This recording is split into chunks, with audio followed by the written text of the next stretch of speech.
This is the best way to figure out how to cure your snoring or sleep apnea. It's called a drug-induced sleep endoscopy. We take the patient in the operating room and give them IV anesthesia to induce sleep.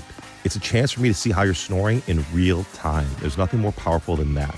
With IV sedation, we get you to a snoring state, and I pop this scope in through the nose, and I can watch how you snore.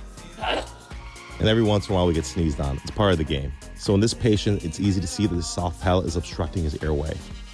So without a doubt, I know how to cure it, and I know how to take care of it surgically.